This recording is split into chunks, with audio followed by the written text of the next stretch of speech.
Today's scripture lesson is from Matthew chapter 14, verses 1 through 12, and this is the dynamic equivalence translation.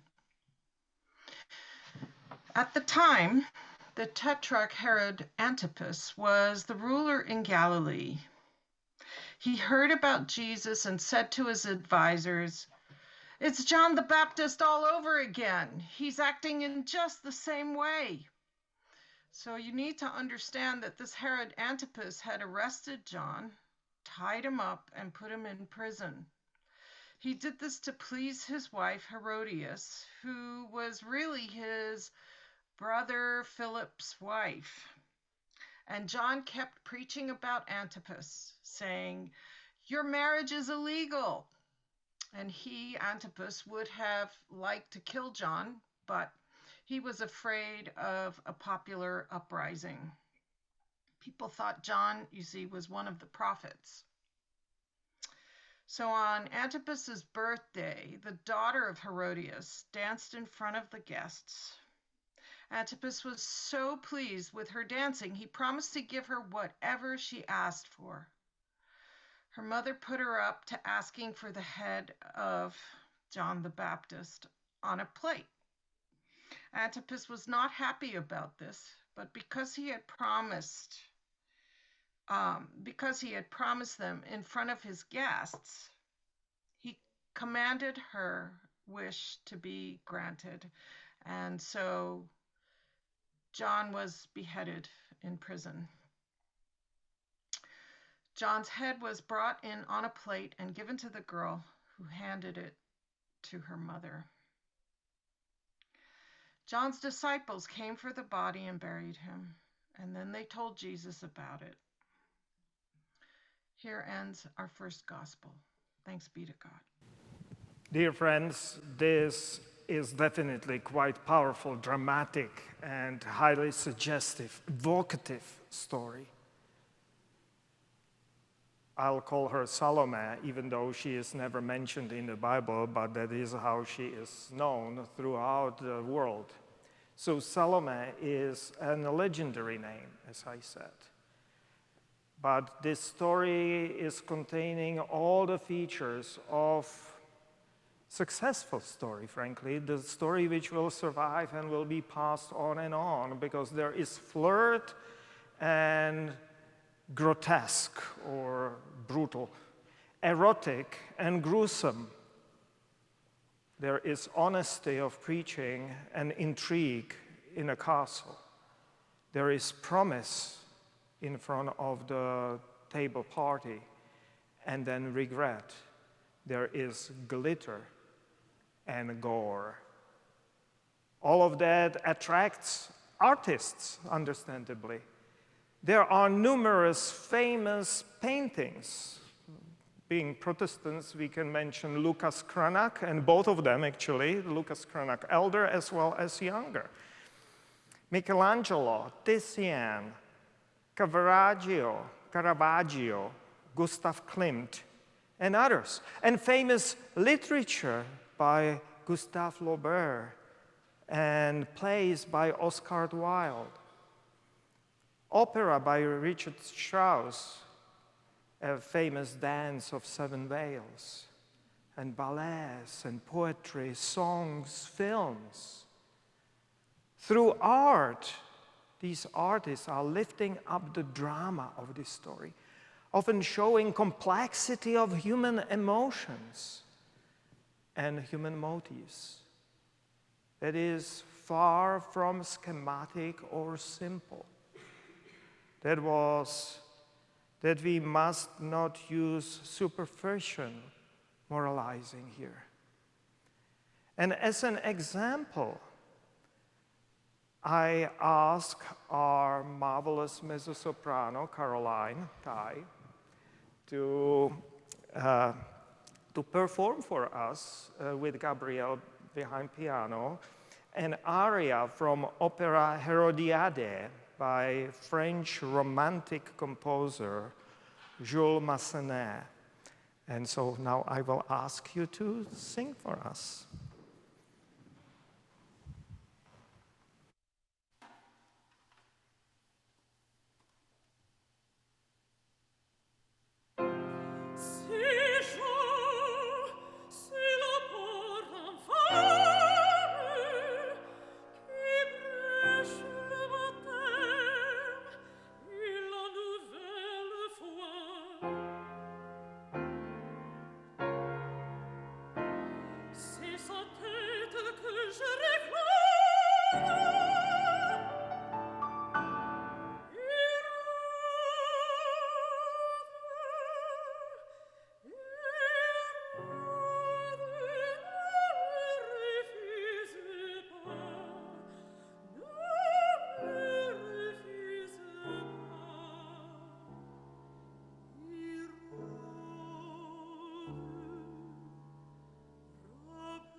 What a dramatic and powerful, evocative music here.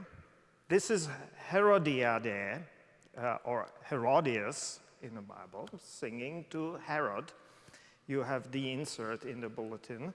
This aria and the entire opera is on other side, and we were discussing it in our staff meeting when we were preparing it. It's an utter mishmash.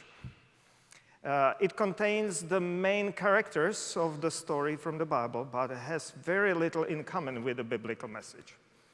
One thing, it attempts to exonerate Salome, who in the opera is actually a disciple of John the Baptist, for instance, and portray the drama and complexity of life, because Salome is in spiritual love to John, while Herodiade, or Herodias, is plotting against that.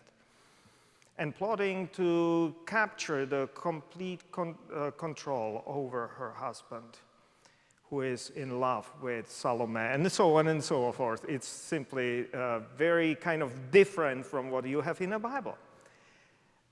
But one thing is clear there, that by complexity and this drama, they are trying to show the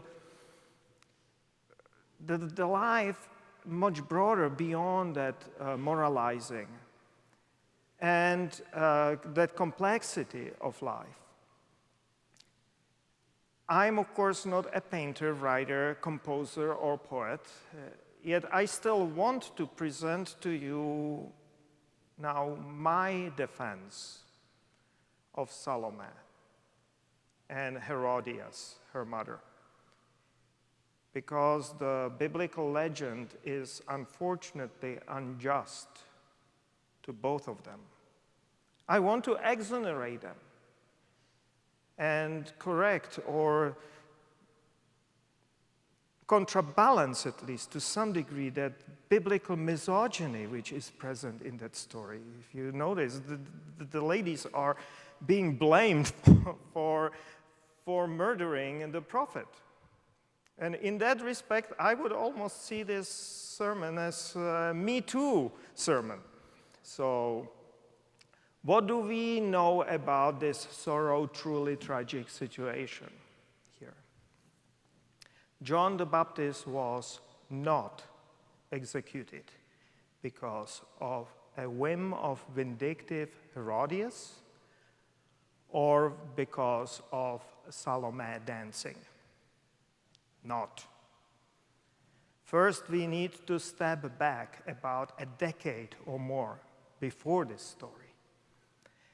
And in that time, Herod Antipas, I call him Antipas because otherwise people are mixing him with his father, Herod the Great. So Antipas was a successful ruler, tetrarch. He had just quarter of his father's domain or kingdom. And he got, together with his brothers, he got Galilee and Perea. And it was backwaters. But he was very successful. He, for instance, and I preached about it, generated, around the Lake of Galilee, generated a fishing industry and so on. He was really productive back then Hellenistic ruler trying to lift up his domain. And as part of his ambition, most likely, we don't know, but that's kind of informed guess. As part of his ambition, he married a real princess of a king, a daughter of a king. Again, we don't know her name, like we don't know exactly the name of Salome. Phasaelis might be one of that name, or Shaudat, daughter of King Aretas IV of Nabatea. That's where the Petra kingdom was. You know Petra, the houses carved out of rock. So that was the king there, this Aretas IV. And Antipas married Aretas' fourth daughter. She became, of course, his first wife, queen, sort of. He was not a king, so it was not queen, but first wife. Female head of the household. But then, and we do not know why, probably because of the real love, Antipas married Herodias, a wife of his brother Philip, just like it is said in the Bible. That meant that Nabatean princess was degraded to a position of secondary wives. She was not any longer first wife of Antipas. And friends, that was a clear lèse-majesté, offense against the royal self-understanding of King Aretas. He was clearly offended because his daughter was downgraded to some concubine level almost. That generated a diplomatic tension. And because the diplomatic tension was not easing, hostilities, first some skirmishes along the border, but then it led to threats and eventually a regular war. Antipas was a client prince of Rome. Aretas was an independent king. Distant border of the empire, that was what it was. Romans were not interested in this conflict, committing their troops to some distant lands. That was the very purpose of having Antipas and his brothers there, to keep quiet. And so Romans did not support Antipas in this escapade.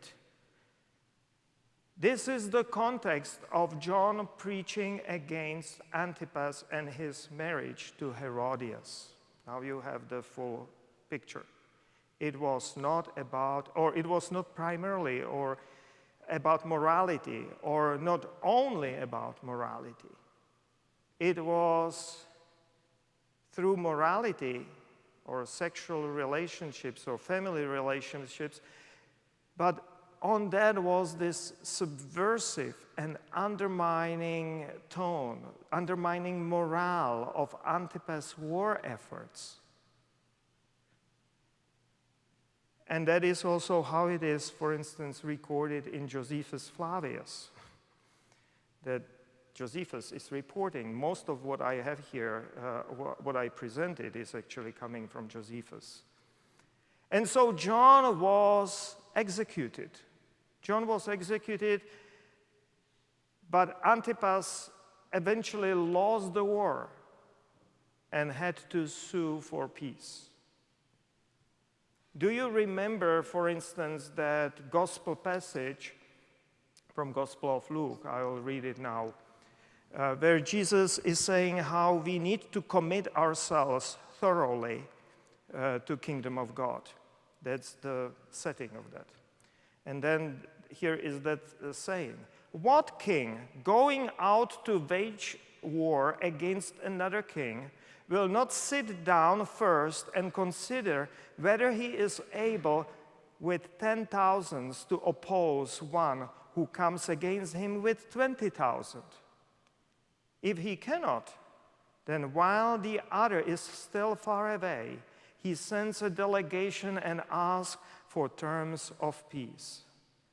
So therefore, none of you can become my disciple if you do not give up all your possessions. So this is the background. Do you hear that parallel with that Antipas situation?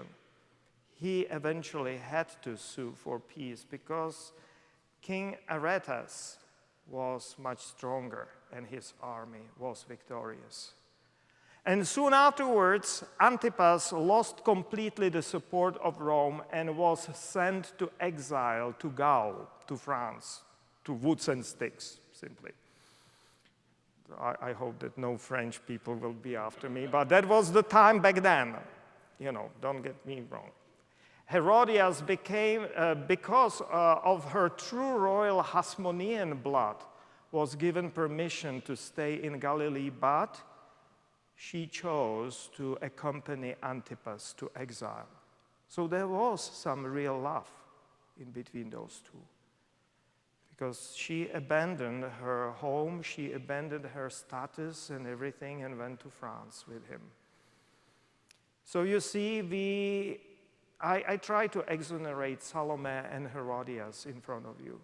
John was not executed for their wanton whims or lascivious dancing. Here I would say is the situation when we can certainly say, believe women. And in this particular biblical passage, somehow provocatively, to be said in a sermon, I would say, believe women before you believe Bible. Bible can be quite prejudicious, misogynistic, and this is that example. John's message was perhaps about the moral corruption of the rich and powerful.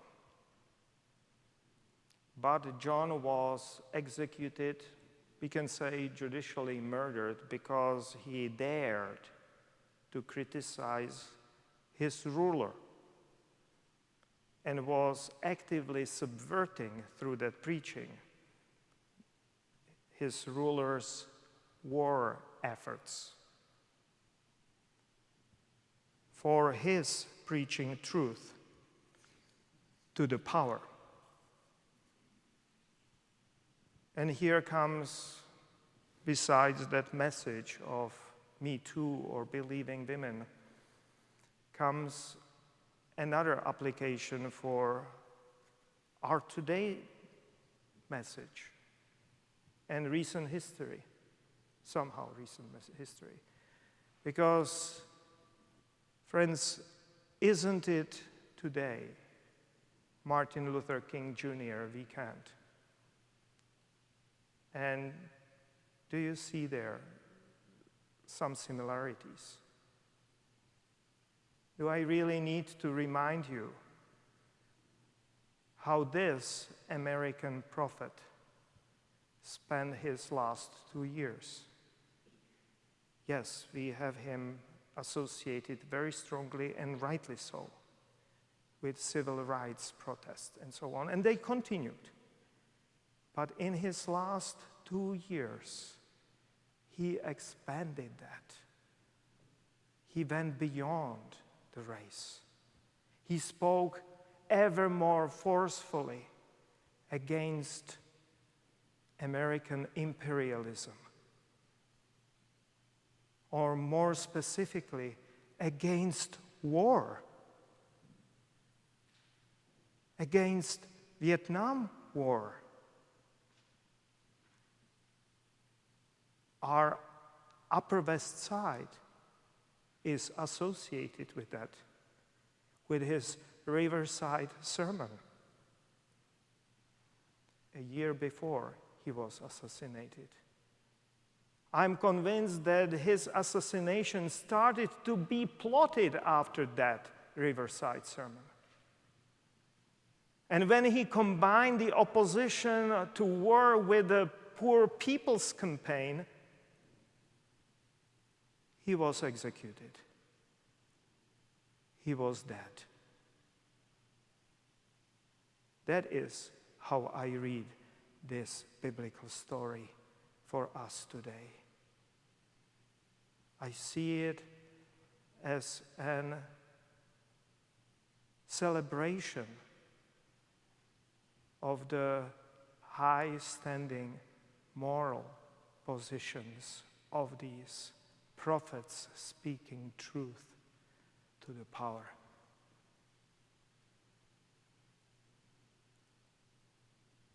And of course, as I said, we need to step aside from those prejudicious and rather easy moralizing positions of blaming women that is misleading us from the true core of what is going on here. And, I don't have any happy ending here because that story does not end in any happy way. Besides, the disciples buried John and brought a message over to Jesus so that our Jesus movement will remember. Unfortunately, they bundled that up wrongly, but we have powers to distill it back as we try today, and it is our task to continue in the footsteps of John the Baptist or Martin Luther King.